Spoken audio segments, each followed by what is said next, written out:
আসসালামু আলাইকুম রহমতুল্লাহি ওবরকাতুহু। সম্মানিত দর্শক, আজকের এই ভিডিওতে ধানমন্ডির ৩২ নম্বর নিয়ে কথা বলবো।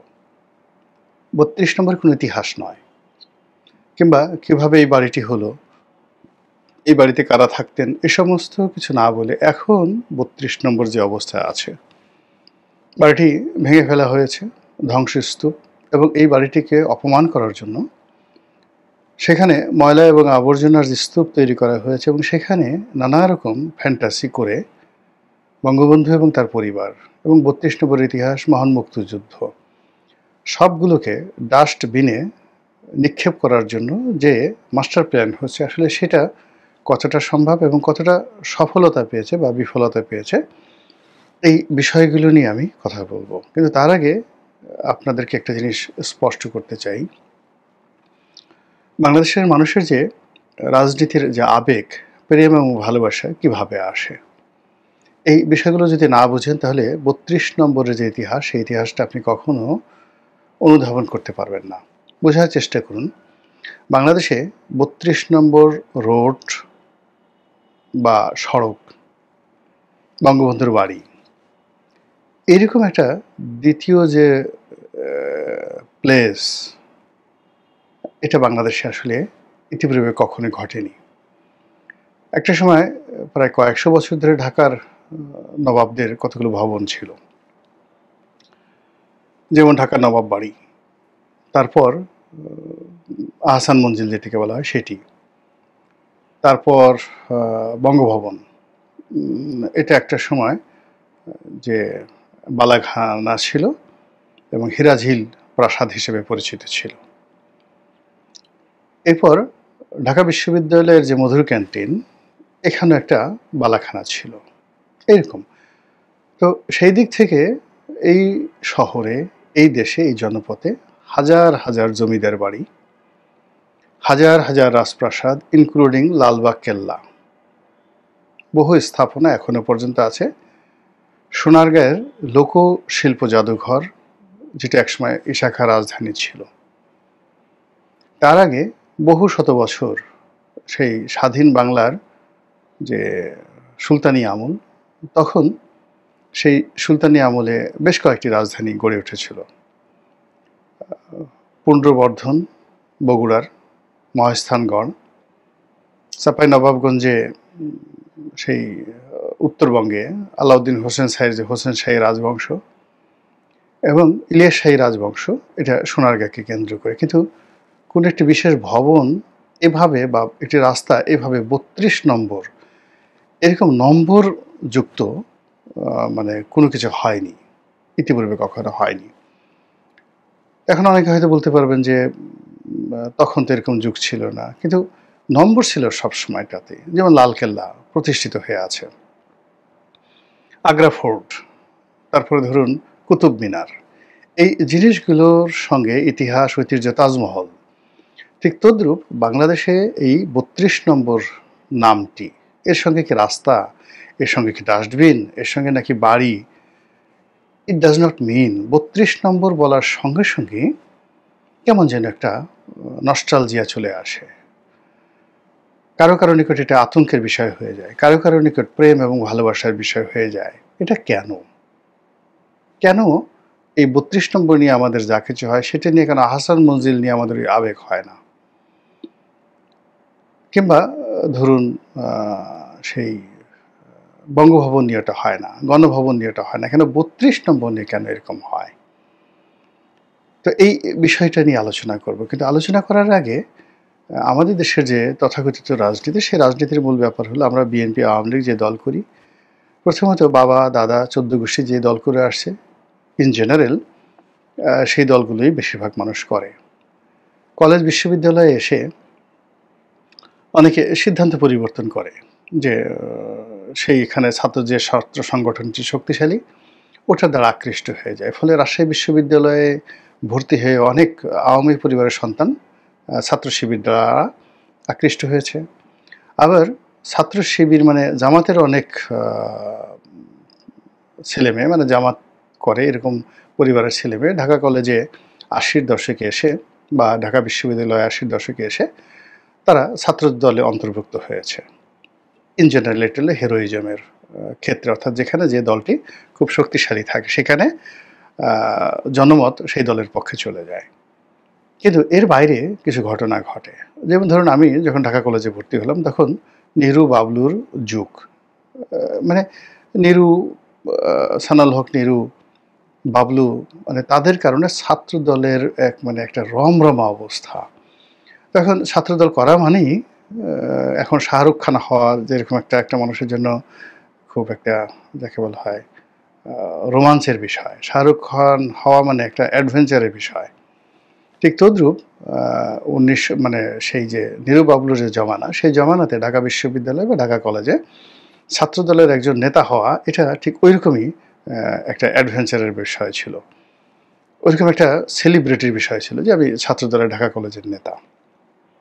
তা আমার যেহেতু বংশটা, পরিবারের যারা লোকজন আছে তারা সবসময়ই আওয়ামী লীগ করতেন।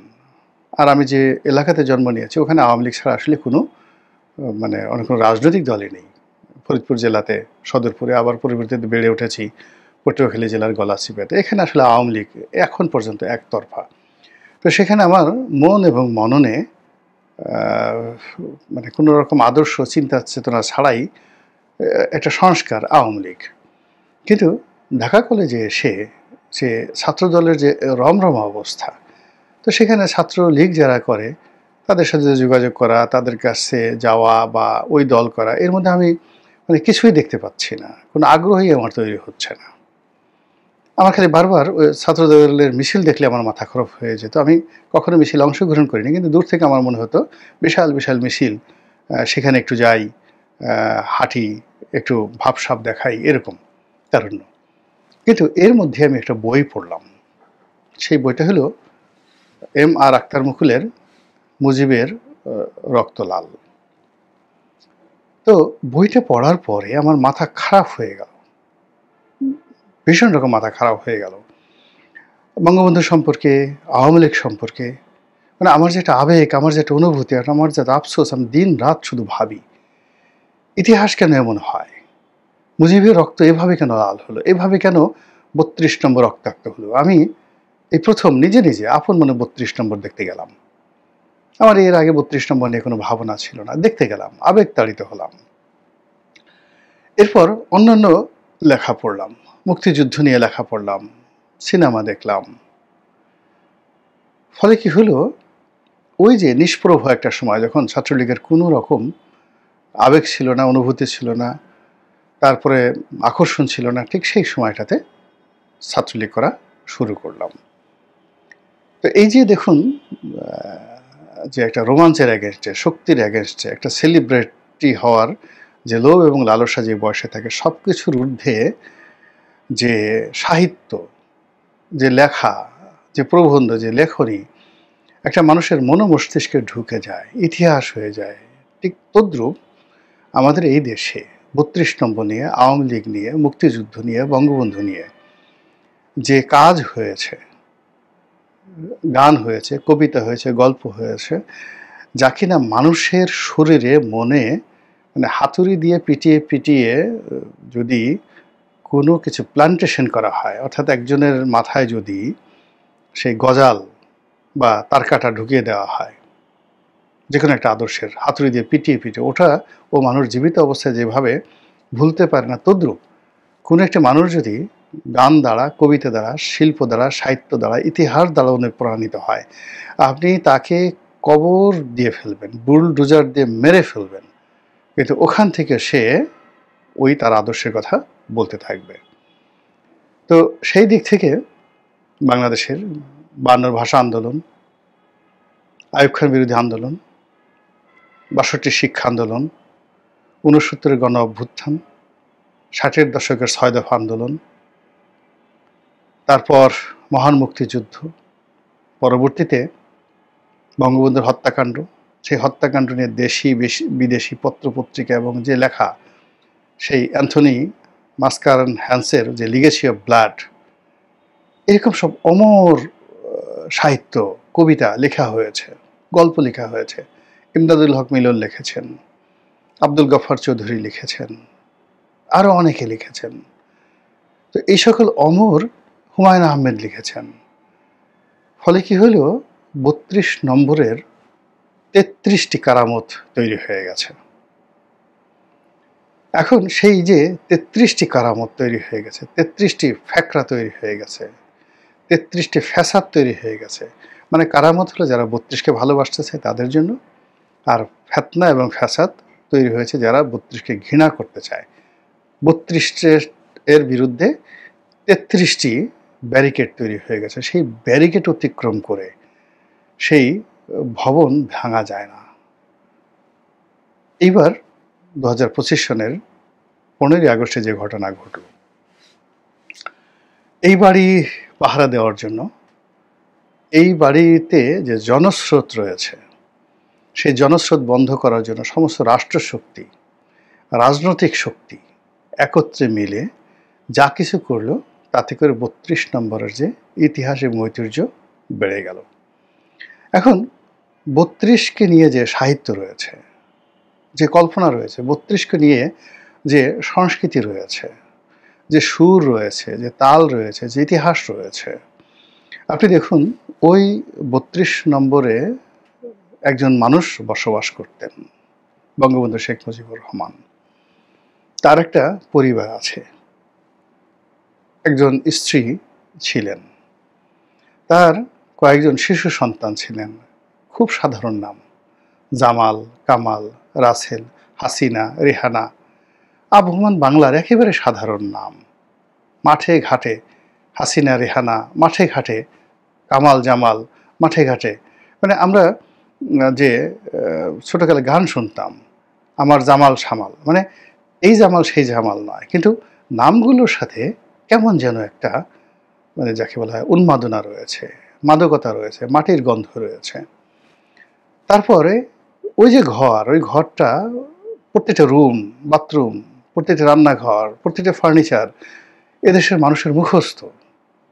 এগুলোর চিত্র আঁকা হয়েছে, এগুলোর ছবি আঁকা হয়েছে, এগুলো নিয়ে গান রচনা করা হয়েছে, এগুলো নিয়ে চলচ্চিত্র তৈরি করা হয়েছে, এবং সেগুলো কোটি কোটি মানুষের হৃদয়ে, মন এবং মস্তিষ্কে গেড়ে গেছে।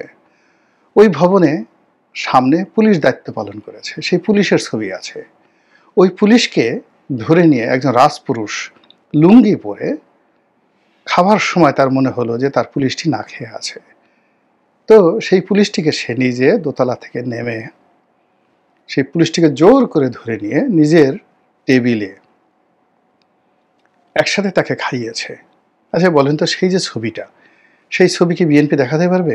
জিয়া রহমানের সাথে কারো ছবি এরশাদ দেখাতে পারবে? জামাতের আমির গোলাম আজমের সঙ্গে এরকম একটি ছবি কেউ দেখাতে পারবে? আর এই ছবির যে আবেগ, সেটা কিভাবে আপনি তাড়াবেন বলেন তো? এখানে রাজনীতিবিদরা গেছেন, অবাক হয়ে ইতিহাস রচিত হয়ে গেছে।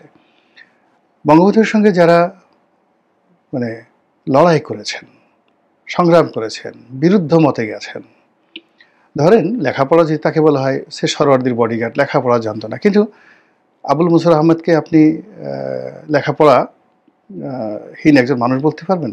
সেখানে বঙ্গবন্ধু নামে পাগল ছিল বলেন তো? আচ্ছা, সালাউদ্দিন কাদের চৌধুরী, তাদের যে ব্লু ব্লাড, কিংবা ধরুন আকমল ইবনে ইউসুফ, কামাল ইবনে ইউসুফ, তাদের বাবা মোহন মিয়া, তাদেরকে আপনি কী বলবেন? ইত্তেফাকে অবজারভারের হামিদুর রহমান চৌধুরীকে আপনি কী বলবেন? আচ্ছা, খানে সবুর, শাহজিজুর রহমান, তাদেরকে আপনি কী বলবেন? এই লোকগুলো কেন বঙ্গবন্ধুর প্রশংসা করছে, তার নেতৃত্ব মেনে নিচ্ছে? মানে ডক্টর কামালকে আপনি কী বলবেন বলেন তো? ডক্টর কামালকে যে ছ্যাঁচা দেওয়া হয়েছে আওয়ামী লীগের পক্ষ থেকে একাধিকবার, এবং সর্বশেষে 18-র নির্বাচনের সময় তাকে লাঞ্ছিত করা হয়েছে, মারধর করা হয়েছে, তাকে দল থেকে বের করে দেওয়া হয়েছে। শেখ হাসিনা তার সঙ্গে যে আচরণ করেছেন, তারপরে কেন বঙ্গবন্ধুর নাম শুনে তার শরীর কাঁপতে থাকে? কেন এই মানুষটি, সে তো মানে যদি জ্ঞান বলেন, গরিমা বলেন, শিক্ষা দীক্ষা বলেন, তাহলে এখনও পাক ভারত উপমহাদেশে ডক্টর কামাল, অধ্যাপক রেহমান সুবাহান, কবি সুফিয়া কামাল, কবি আল মাহমুদ, কবি শামসুর রহমান, আপনি কি এদের পর্যায়ে লোক পাবেন বলেন তো? এই লোকগুলো কেন বঙ্গবন্ধুর নামে পাগল হচ্ছে? তারা কি সবাই গোলাম মোল্লা রনি, পিনাকি বা এই যে আমরা যারা ইউটিউব করি আমাদের পর্যায়ের লোক? বলেন তো তারা কেন পাগলামো করছে? বঙ্গবন্ধুর সাথে বের হয়ে এসে যুদ্ধ করেছে আসম আব্দুর রব, শাহজাহান সিরাজ, তো তারা কেন বঙ্গবন্ধুর জন্য কান্নাকাটি করে? হাসানুল্লাহ কেন কাঁদে? তারা কেন বঙ্গবন্ধুর জন্য চোখের পানি ফেলে? বলেন। তারা তো যুদ্ধ করেছে বঙ্গবন্ধুর রেজিমের বিরুদ্ধে, তারা বঙ্গবন্ধুর মৃত্যু কামনা করেছে, কেন তারা এখন বঙ্গবন্ধুর জন্য কাঁদে? এই যে লিডারশিপ, এই যে লিগেসি, ওই লিগেসির প্রত্যেকটা শব্দ, প্রত্যেকটা অক্ষর, প্রত্যেকটা দাড়ি কমা সেমিকোলন ৩২ নম্বরের পুরো রাস্তাতে এবং ওই যে বঙ্গবন্ধুর বাড়িতে প্রতিটি বিন্দুতে বিন্দুতে হাজার হাজার ইতিহাস ওখানে যাকে বলা হয় প্লান্টেশন বপন করা আছে। ওখান থেকে বাংলাদেশের ইতিহাস বের হয়, ওখান থেকে বাঙালির কান্না বের হয়, ওখান থেকে বাঙালির হাসি বের হয়। ফলে ওটা বুলডোজার দিয়ে যারা যাকে বলা হয় ধ্বংস করার চেষ্টা করেছেন, এটা হবে না, বরং এটা বুমেরাং হয়েছে। এখন তো শোনা যাচ্ছে যারা এই বাড়ি ভাঙার সাথে জড়িত এরা অনেক অসুস্থ হয়ে গেছে, এদের অনেকের কপালে যাকে বলা হয় গজব নাজিল হয়েছে, অনেকের একেবারে নিশ্চিত সৌভাগ্য তাদের পায়ের কাছে যেটা চলে এসেছিল সেই সৌভাগ্য একেবারে তাদের কপাল থেকে চলে গিয়ে এখন তারা গজবের মধ্যে আপর্তিত হয়েছে। অনেক লোক, অনেকের চেহারা স্রোত নষ্ট হয়ে গেছে, চেহারার ভিতরে শয়তানি, মানে যাকে বলে দেখলি মনে হয় এটা ইবলিস নিন্দিত ফেরাউনের একটা চেহারা স্রোতের মধ্যে একটা ফেরাউনি ভাব চলে আসছে এই ৩২ নম্বরে ২০২৪ সনে যে ঘটনা ঘটছে তার প্রেক্ষিতে। তো এই যে ৩২-এর যে বললাম যে ৩২ নম্বরের ৩৩টি কারামত, ফ্যাকরা, ফ্যাসাদ, ফেতনা, এই জিনিসগুলো মোকাবেলা করা সম্ভব নয়, এগুলো নতুন করে তৈরি করাও সম্ভব নয়। ইতিহাসের ধারাবাহিকতায় যেভাবে এগুলো তৈরি হয় ঠিক সেইভাবে আপনি চিন্তা করেন একটা মনুমেন্ট, সেই মনুমেন্ট এমনি এমনি হয় না, সেই মনুমেন্টের পিছনে ভীষণ রকম ইতিহাস লাগে, ভীষণ রকম ঐতিহ্য লাগে, মানুষের প্রেম লাগে, ভালোবাসা লাগে, দোয়া লাগে। বঙ্গবন্ধু ১৯৭১ সালে মুক্তিযুদ্ধে ছিল, মুক্তিযুদ্ধকালীন সময়ে একটা সিঙ্গেল উদাহরণ দেখান তো আর্মির কোনো ক্যাম্পে অথবা মুক্তিযোদ্ধাদের কোনো ক্যাম্পে জয় বাংলা জয় বঙ্গবন্ধু ছাড়া কোনো স্লোগান ছিল? দেখাতে পারবেন যে কোনো দেশের মিলিটারিরা জয় বাংলা স্লোগান দিচ্ছে বা কোনো নেতার নামে স্লোগান দিচ্ছে, গুলি করার আগে জয় বাংলা বলছে, মরে যাওয়ার আগে জয় বাংলা বলছে? আপনি সেই জয় বাংলাকে কিভাবে শেষ করবেন বলেন? কখনো পারবেন না। তো এই যে একটা ইতিহাস, সেই ইতিহাস একটা দেশের জন্য, একটা কালের জন্য, সময়ের জন্য একবারই রচিত হয়, বারবার রচিত হয় না। পৃথিবীতে একটাই সেই ফ্রেঞ্চ রেভলিউশন, পৃথিবীতে একটাই হোয়াইট হাউস আছে, একটাই ১০ নম্বর ডাউনিং স্ট্রিট আছে, এর বাইরে ১০ নম্বর আর হয়নি। ১০ নম্বর হাজার হাজার ১০ আছে, crore crore billion billion trillion trillion ১০ আছে, কিন্তু ১০ নম্বর ডাউনিং স্ট্রিট একটাই আছে। তো সেই দিক থেকে এই বাংলায়, শুধু এই বাংলা নয়, বাংলা, বিহার, উড়িষ্যায় ৩২ নম্বর একটাই আছে। ফলে এই ৩২ নম্বর নিয়ে যা কিছু তেলেস্মাতি হচ্ছে এটা শেষ হবে না, বরং বাড়তে থাকবে। মহান আল্লাহ আমাদের সবাইকে হেদায়েত দান করুন এবং হেফাজত করুন। আসসালামু আলাইকুম ওয়া রাহমাতুল্লাহি ওয়া বারাকাতুহু।